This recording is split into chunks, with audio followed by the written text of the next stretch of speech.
Dakota menjadi lebih gugup lagi. Awalnya, Dakota sudah berbicara dengan kepala penanggung jawab proyek kepala pelayan.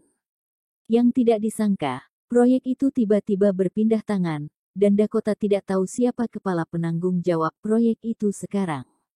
Dengan kata lain, Dakota sekarang harus memulai dari awal lagi. Bagaimana cara menjelaskan kepada mereka? Riku bertanya, Dakota, jawab pertanyaanku.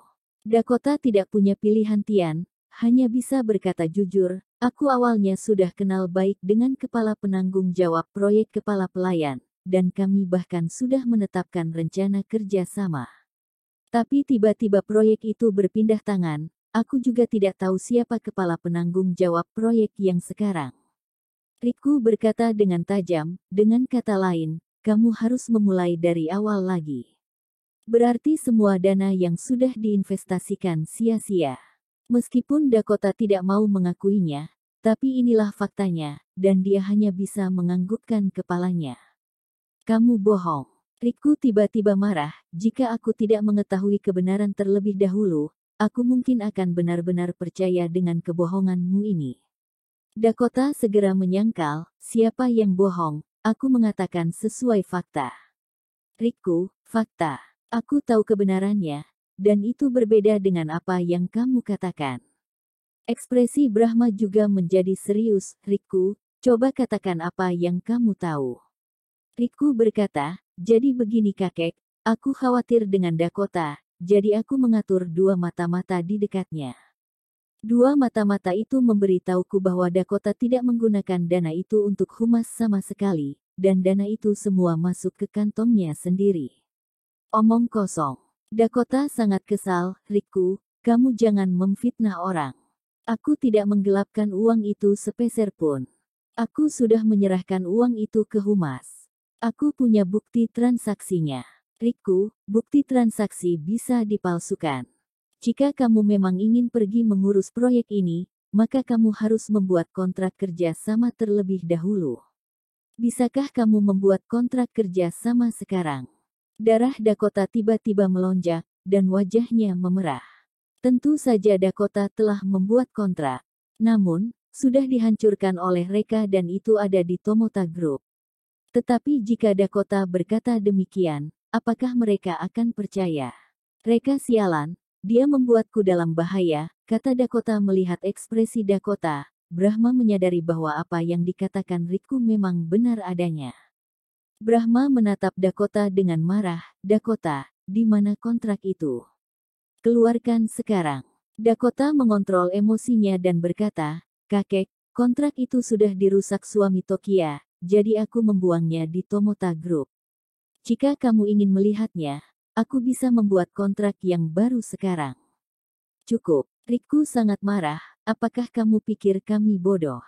Apakah kami masih bisa percaya padamu? Kamu memang tidak punya niat untuk mengurus proyek, jadi kamu tidak membuat kontrak itu. Dakota sangat cemas sampai mau menangis, aku benar-benar sudah membuat kontrak itu, kalau kalian tetap tidak percaya, aku akan pergi mengambil kontrak yang sudah hancur itu sekarang. Brahma juga mulai membahas permasalahannya, diam. Dakota, karena keluarga Mashita sangat mempercayaimu, jadi memberimu otoritas yang begitu besar, tapi kamu malah menggelapkan dana itu. Kamu mengecewakanku, kamu mengecewakan leluhur keluarga Mashita.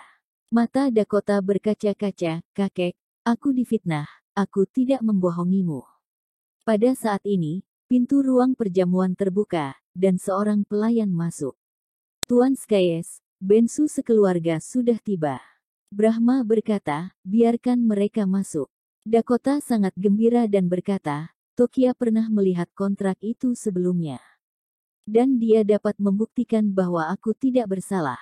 Bensu sekeluarga langsung masuk. Begitu masuk, mereka merasa ada yang tidak beres dengan suasana ruang perjamuan. Bensu berpura-pura tenang, baru saja ingin mengucapkan salam pada Brahma, Dakota tiba-tiba mendekat. Dakota meraih tangan Tokia dan berkata, Tokia, kamu pernah melihat kontrak kerja sama dengan proyek pariwisata desa Madrun yang aku buatkan? Tokia mengangguk, ya, aku pernah melihatnya. Maaf ya Dakota, suamiku tidak sengaja sudah merusak kontrakmu. Ngomong-ngomong, mereka khawatir kontraknya masih dipakai, jadi kami membawa kontrak itu ke sini. Sungguh, Dakota sangat gembira, cepat berikan padaku. Mereka menyerahkan kontraknya. Dakota menatap mereka dengan sinis dan meraih kontrak. Kakek, ini kontrak yang aku buat. Riku bergegas dan mengambil kontrak, coba aku lihat. Setelah melihat kontrak ini, Riku bergumam, ternyata memang ada. Tapi, kontrak ini sangat jelek, dan tidak ada ketulusan sama sekali. Apa kamu akan membawa kontrak yang tidak tulus ini ke kepala penanggung jawab proyek untuk membahas kerjasama? Aneh jika orang itu akan setuju. Apa mungkin kontrakmu ini sengaja dibuat untuk membohongi kakek? Dakota berkata dengan marah, siapa bilang kontraknya jelek? Aku menghabiskan berapa malam dan merevisinya berkali-kali sebelum menyusun kontrak ini. Brahma berkata, coba aku lihat. Riku buru-buru menyerahkan kontrak. Brahma membacanya dengan cermat. Ruang perjamuan menjadi sunyi dan mengerikan, suasananya sangat menegangkan. Setelah beberapa saat, Brahma tiba-tiba menjadi bersemangat, ini adalah stempel resmi Departemen Proyek Desa Madrun.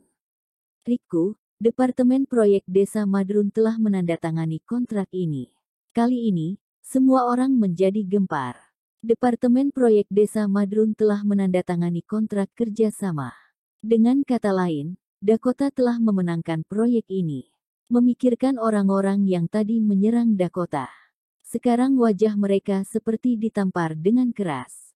Wajah Riku menjadi pucat. Riku tidak percaya, jadi dia ingin memastikannya sendiri.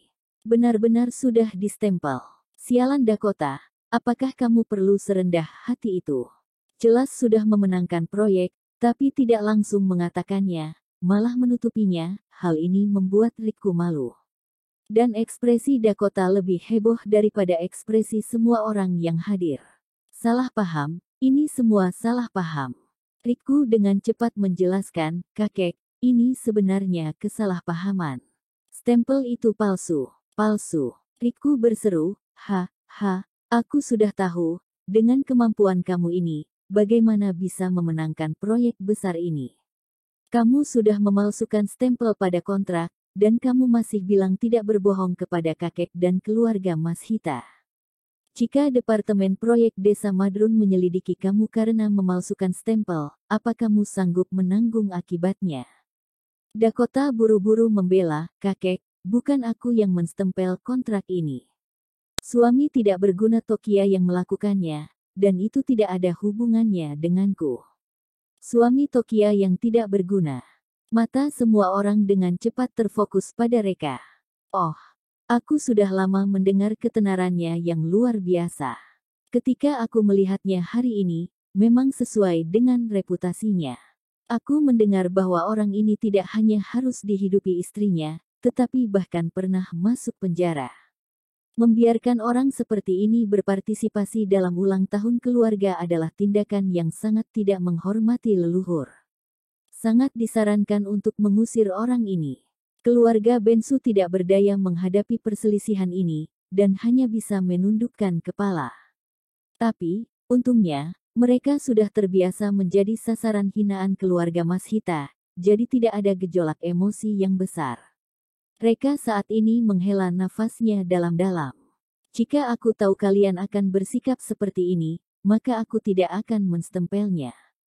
Namun, kalian juga tidak perlu gembira. Jika kalian benar-benar membuatku kesal, aku juga bisa melanggar kontrak dan tidak bekerja sama dengan kalian. Semua orang terdiam sementara waktu. Kemudian, gelak tawa pecah.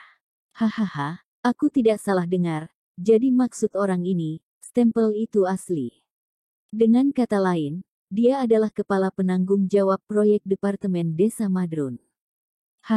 Orang ini dihidupi istrinya sampai memiliki nyali sebesar ini, dia bahkan tidak malu mengatakan omong kosong ini. Jangan pikir kamu memiliki istri bos, jadi bisa seenaknya di keluarga Mas Hita. Di mata keluarga Mas Hita istrimu bukanlah apa-apa. Tokia sangat malu, Reka, jangan katakan apapun lagi. Dakota juga sangat marah, diam, Walaupun kamu tidak berbicara, orang tidak akan menganggapmu bisu. Kamu mengatakan omong kosong ini untuk mempermalukan dirimu sendiri. Aku benar-benar salut denganmu. Kamu benar-benar tidak tahu malu. Jika kamu berani mengatakan satu kata lagi, maka aku akan menyuruh Tokia untuk menceraikanmu. Namun Brahma tampak serius dan melambaikan tangannya untuk memberi isyarat kepada orang-orang untuk tenang. Brahma tampak serius, Reka, apa benar kontrak ini asli?